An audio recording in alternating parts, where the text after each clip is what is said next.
हम जानते हैं फैराडे के विद्युत चुम्बकीय प्रेरण के नियम से कि चुंबकीय क्षेत्र से विद्युत क्षेत्र उत्पन्न होता है। चुंबकीय क्षेत्र से विद्युत क्षेत्र उत्पन्न होता है और जो विद्युत क्षेत्र होता है वो कैसे प्राप्त करते हैं। तो यदि चुंबकीय क्षेत्र लगा हो, ये चुंबकीय फ्लक्स में परिवर्तन से होता है। तो यदि ये चुंबकीय क्षेत्र ये है और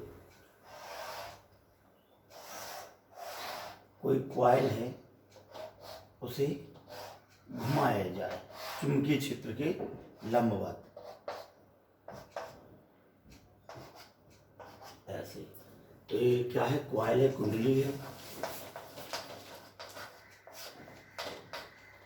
कुंडली को घुमाया जा रहा है चुंबकीय क्षेत्र में। तो ऑस्टेन ने बताया था विद्युत से चुंबकीय क्षेत्र उत्पन्न होता है। इन्होंने बताया चुंबक से विद्युत क्षेत्र उत्पन्न होता है। मतलब इन्होंने क्या किया, चुंबकीय फ्लक्स में परिवर्तन करा के चुंबकीय क्षेत्र से विद्युत क्षेत्र उत्पन्न कराया। तो चुंबकीय क्षेत्र और एक कॉइल एक दूसरे के लंबवत हैं और कॉइल को घुमाया जा रहा है किसी विद्युत मोटर के द्वारा।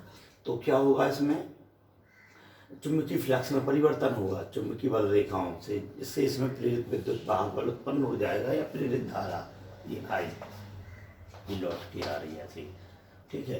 तो ये कितनी उत्पन्न होगी?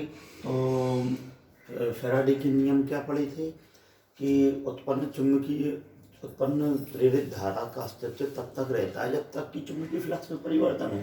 मतलब एक कॉइल है जो आयताकार है, ये घूमती रहे ऐसे चुंबकीय फ्लक्स में, इसलिए परिवर्तन होना चाहिए ऐसा, ये घूमती रहे, ठीक है, तब तक ये इसका अस्तित्व होता है प्रेरित धारा का। यदि ये घूमना बंद हो जाए तो प्रेरित धारा उत्पन्न नहीं होती। दूसरा नियम क्या होता है कि फैराडे का विद्युत चुंबकीय प्रेरण का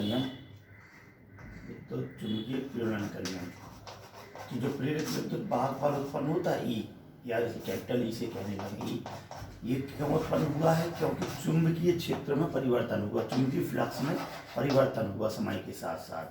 ये माइनस लेंज के नियम से विपरीत दिशा में प्रेरित धारा उत्पन्न होती है, ठीक है। तो फैराडे का ये दूसरा नियम है, सेकंड लॉ है। तो हमें ये करंट या प्रेरित विद्युत वाहक बल का मान बताना कितना होता है। तो हम जानते हैं फाई की परिभाषा से। फाई क्या है? चुंबकीय फ्लक्स में परिवर्तन, या चुंबकीय फ्लक्स है। तो फाई पर क्या होता है? V इंटू एस, और यदि 90 डिग्री नहीं है तो कॉस थीटा होगा, ठीक है। अब हमारे लिए क्या करना है, इस V का मान, फ्लक्स की डेफिनेशन होती है, ये वाला मान इसमें रख देंगे। तो E इक्वल कितना हो जाएगा? Minus d/dt। फाई की वैल्यू रख देंगे Vs इंटू कॉस थीटा, ठीक है। इसे क्या लिखा जा सकता है? d/dt। इसमें देखें थीटा इक्वल क्या होता है? कोणीय वेग की परिभाषा होती है कोणीय विस्थापन की दर। तो थीटा का मान हो जाएगा ओमेगा इंटू टी। यहाँ हम देख रहे हैं समय के साथ साथ क्या बदल रहा है, ये थीटा वाला फलन बदल रहा है जो ओमेगा टी है, ठीक है। तो बी एस लिख दें अभी, या यहाँ थीटा का मान क्या लिख देंगे? कोणीय वेग की परिभाषा से omega T, omega into T, ठीक है। तो इसे क्या लिखा जा सकता है? इसे थोड़ा सॉल्व कर लें। ये इक्वल है, ये चुंबकीय क्षेत्र फिक्स है, क्षेत्रफल क्या है कुंडली का, ये फिक्स है। तो समय के साथ साथ क्या बदलेगा? ये कॉस फलन बदल रहा है, कॉस ओमेगा टी, ये, ठीक है। तो इसका मान क्या होता है? Minus B S. कॉस का होता है minus sign omega T, minus cos का आ जाएगा माइनस साइन ओमेगा टी।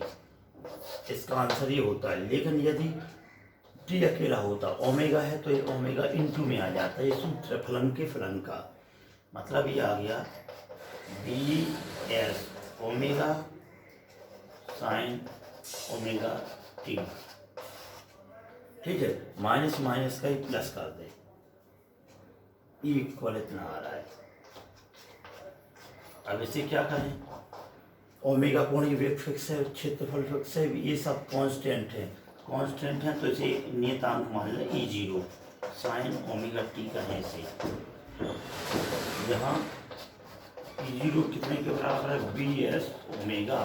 क्षेत्रफल को S से भी कर सकते A से भी। तो ये होता है प्रत्यावर्ती या AC वोल्टेज का मान इतना होता है। या फिर करंट लिखें तो ऐसे ही करंट हो जाएगी I बराबर I0 साइन ओमेगा टी। ये तरंग के सूत्र जैसा है, तरंग का सूत्र हम 11th में पढ़ चुके, y इक्वल ए साइन ओमेगा टी।